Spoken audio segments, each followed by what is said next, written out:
Hi, I hope you're all doing well and summer's almost over here, 2022. This is Frank, and today I'll be having these characters move to the left. So the first thing I want to do is, since I already gave each one their own walk cycle, is I'll start the walk cycle here at frame 10. So let's see, I have to go to this button here, which is insert copy, and then I'll just press that, and let me loop this to frame 240. I'll just click on the pen button and then go to cycle and then type in 240, and that'll make it loop back to 1. And you can see he's starting to move, and he goes right through the cycle, so that looked pretty good. That one, I remember I had a good switch back to the first walk, so that one seemed pretty good. This guy here, the little robot, based on robot I had as a kid and still actually have in storage. This robot, well, inspired by this robot, will also walk, so I'll just put that in there. And now I have to go back to frame 240, so I'll just click on these, I'll cycle them to 240. There we go. Now his walk in his standing position, the only thing I have to consider is I don't want them all to look like they're on the same, like they're marching or something. So what I'll do is I'm going to pick these and shift them to here, but now I have to change this to match this frame, which is frame 229. So let me cycle that to 229, and this here, this won't look like that. That's just zoomed in based on this image here. It never zooms in that far. Alright, so now that I have that guy done, I'll go to this guy here, and that's this one here, the orange robot. And once again, I'll offset it so it's not all the same walk. So I'll go, maybe actually I have to go a little earlier. So maybe I'll go here and then find out that this is frame 235. You could just copy that 235. I have to go, I pressed the wrong button. So you could just copy that and get back to where you were. Actually, where I was in the frame. See, if I have it after 10 seconds, it'll cause the character to look like he's not walking yet. So this is frame 237 now, so I'll just go there and copy that, and then I'll just go cycle, paste 237. There it is. Alright, and the final guy, I have to, maybe I'll start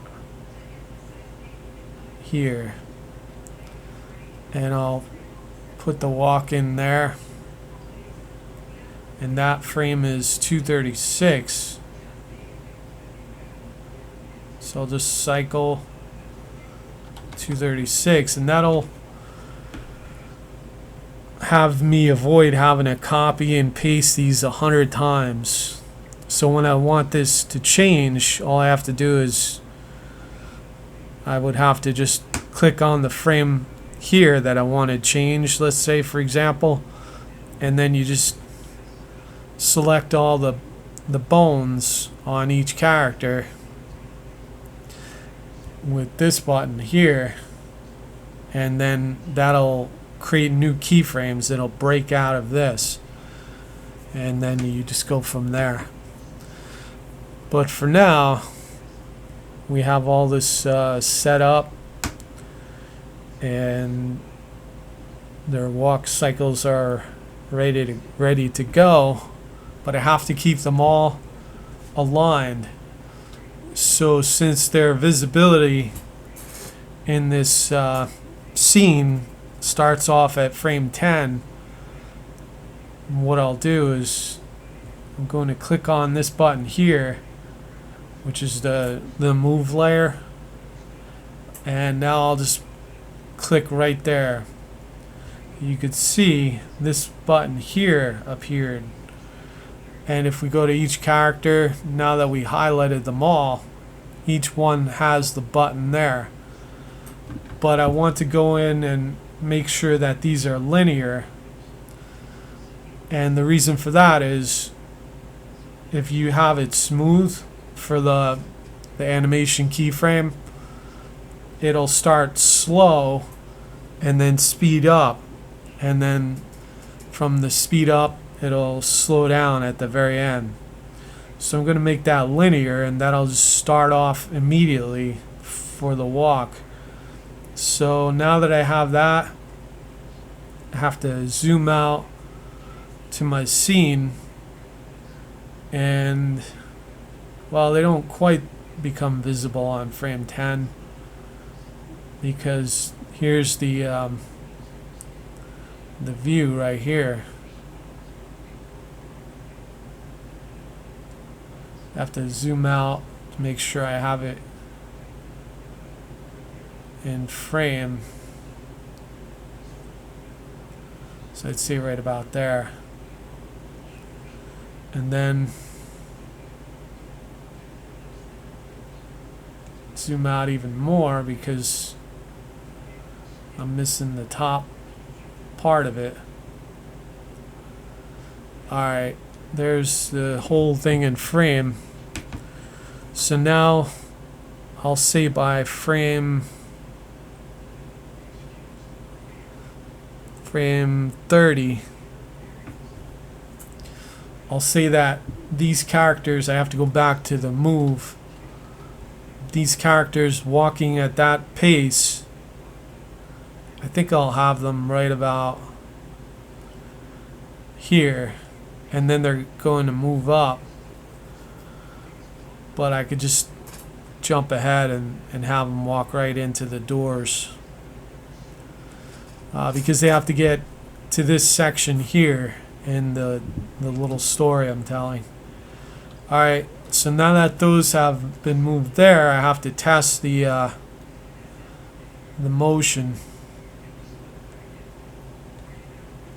by selecting these and making sure they're linear at the end too. If they're smooth and linear, it'll just end up being smooth for the, in other words, the arc of the animation.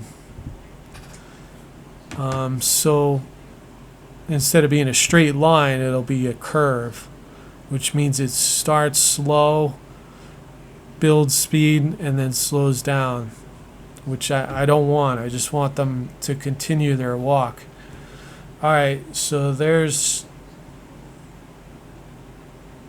you can see them walking, and it looks like they're on target, where it looks pretty good for their speed.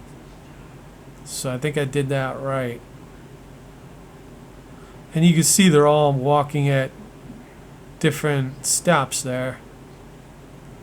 The little guy, he could probably be moving a little slower, but I'm not gonna worry about it too much.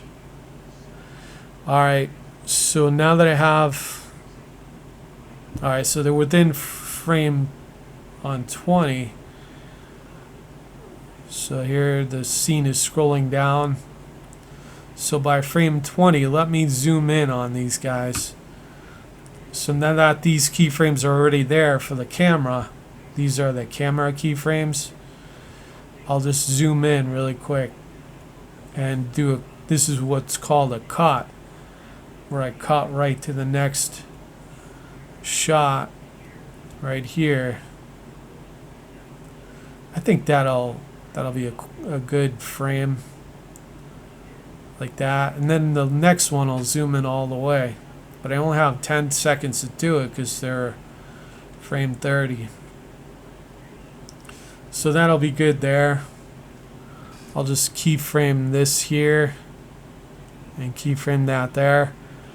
You could click in here, but it might adjust it and mess up the frame. Alright, so next I have to go right next to that, and now I'll zoom in here because those keyframes before were the end, and now this is the beginning of the new keyframe. This one's going to move with the characters, so I think right about there should be good.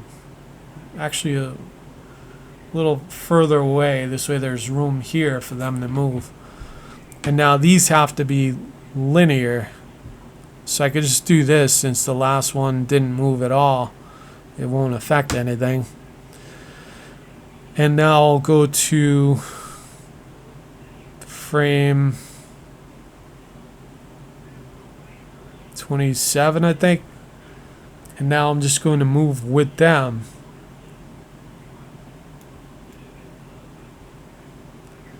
And then I'll zoom in.